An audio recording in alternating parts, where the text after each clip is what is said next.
بسم الله والصلاة والسلام على رسول الله. مرحبا بكم خياتي في قناتكم اطبخ وتعلم مينو بسملة. cook and learn with مينو بسملة. وصفتنا النهار اليوم غالياتي راح تكون وصفة تعكيش السلق والدجاج بطريقة مختلفة، اختلاف تماما عن كل الوصفات اللي عدناها من قبل. الوصفة هذه حبيباتي صدقوني أني وصفة كما يقول لك بعد اجتهاد كبير وصلت للذوق المطلوب فيها. ودوك تشوفوا طريقة تحضير البنات ونقول لكم باللي هذه الوصفة فعلا وصفة تستحق التجربة وتعتمدوها، خصوصا هذا الحشو يبنن لكم السلق وما راح كامل يجيكم صعب بالدجاج المحمر. وكيفاش رانا رايحين نخدموا هذا الحشو؟ تبعوا الوصفة حتى للأخير ونقولوا بسم الله على بركة الله.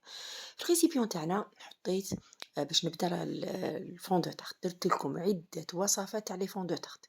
كتبوا تارتولات، كتبوا عجينه ليكيش، كتبوا مهم امامها امين وبسمله، خرج لكم عده وصفات.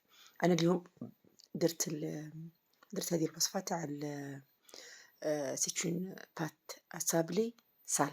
فوالا 2 ملاعق مارغرين طريه، حبه بيض، 2 ملاعق زيت، حوالي ملعقه صغيره تاع ملح، وكذلك الفلفل الاسود من بعد نضيفه، كنت نسيته هنايا من بعد نضيفه. شوفوا البنات ما ديروش الخطا تاعي، اولا المارغرين بورتون كانت برا من الثلاجه بصح كان برد، يعني لازم تكون بوماد. هذه النقطه الاولى، خدموا المارغرين تاعكم مع الزيت تولي بوماد، بعد تضيفوا البيض. انا كي درت كلش دفعه واحده مع كنت مقلقه راح عليا الحال على جال الفطور، دونك دات لي شويه وقت باه نجمعت لي.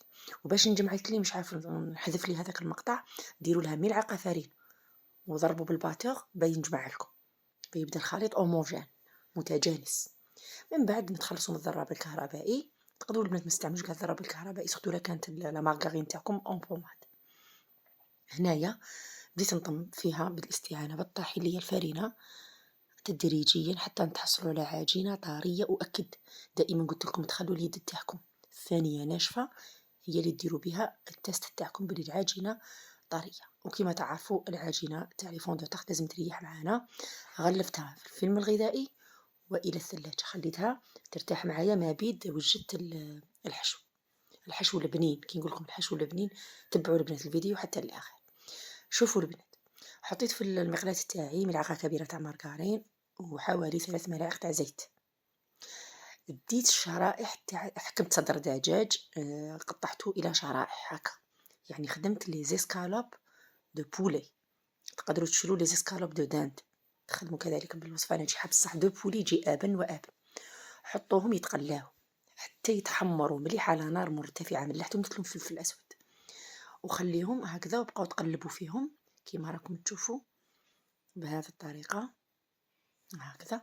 بعد ما حماروا لي هنايا رايحه ننزعهم هكذا، نخليهم على جنب.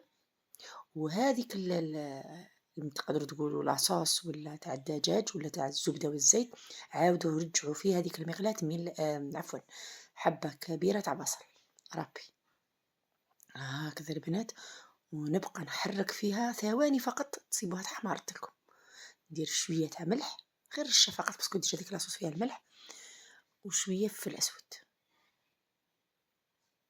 هكذا. ما درتش فلفل اسود باسكو كان فيها ديجا فلفل اسود من قبل. شوفوا غاليتي، ندي الريسيبيون تاعي نحط فيه الكميه تاع السلق، حوالي ربطه هكذا، ولا لا كانت كبيره ديروا ربطه. شفتوا السلق كي شغل يذوب لكم، يعني ديروا عينكم ميزانكم صح. ديروا السلق تاعكم.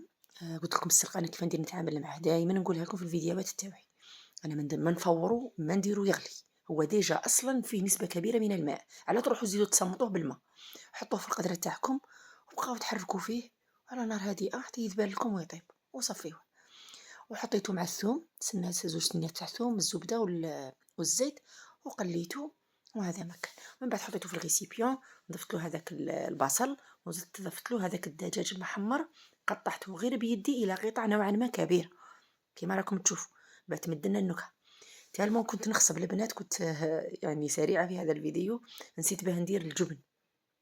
ديروا قطعه تاع جبن، وإلا نسيتو باش ديروا في الخليط كي تعمروا كي تعمروا لاكيش تاعكم، ديروا هكذا في الوسط قطعه تاع جبن، يزيد يبننها اكثر واكثر.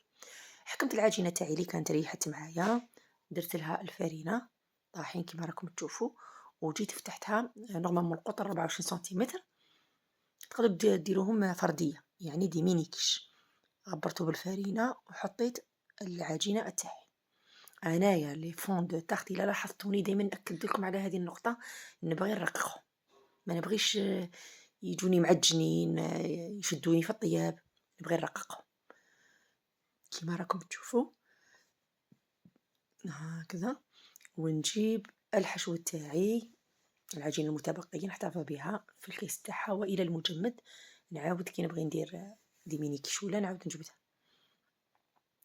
نحط الحشو تاعي بهذه الطريقة، جاني جوج الحشو هكذا. كنت درت لكم به هذاك لو بلا تاع لي بولات تاع السلق، قلت لكم ندير لكم بها يمكيش.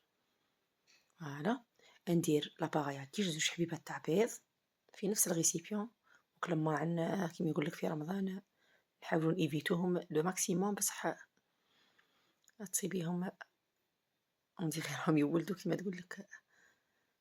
شوفوا غالياتي، حطيت علبه تاع جبن ابيض، تقدروا ديروا ياغورت طبيعي، انا درت داك الجبن امير وخلطت معاه نصف علبه تاع حليب. انني ندير في الحليب عيني ميزاني تدريجيا، واللي يبغوا القيس ديروا نصف علبه. ديروا الشيف الاسود شويه تاع ملح، باسكو ديجا رانا مملحين كل حاجه راهي مالحه، ونخلطوا حتى نتحصلوا على هذا القوام. الفرن تاعي غير بديت الخدمه، بديت نفتح في العجينه شعلته على اعلى درجه، ونحط هذيك لاباغاي تاعي. بالنسبه للطياب تاع لاكيش نورمالمون كامل راكم تعرفوا كيفاش نطيبوها من الاسفل على نار متوسطه حتى نصيبوا الحواف حمارون، نطفوا ونشعلوا من الفوق. هذا هو الطياب تاعها. المهم البنات بالاستعانه بالشوكه حاولوا تدخلوا هذيك لاباغاي تاعكم كامل في الاسفل هكذا بهذه الطريقه. قلت لكم والله نسيت الجبن وعندي. المهم ونجي نستعمل دائما الحيله اللي وريتها لكم، اننا نستعملوا الجبن تاعنا. انا نستعمل غير الفيت فيه هذا بذوق الشيدار، نشريه قلت لكم مش من السوبيرات عفوا.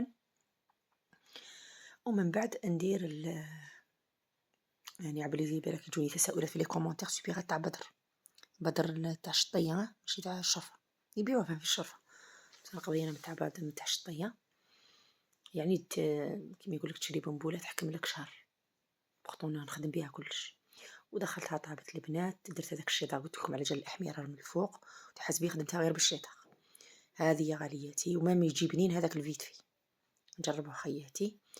وخرجتها وخليتها شويه مازالت ساخنه في الحق، قطعتها قسمتها باش كيما حنا نقولوا تبرد معايا. فوالا هذه عن قرب من اروع الوصفات تاع لي كيش، وتقدروا لكم ديروها دي ميني كيش وجربوها غالياتي بالطريقه هذه بهذا الحشو المختلف اللي قلت لكم اجتهدت باش وصلت لكم، وراني نقسم لكم البنات تجي من اروع ما يكون.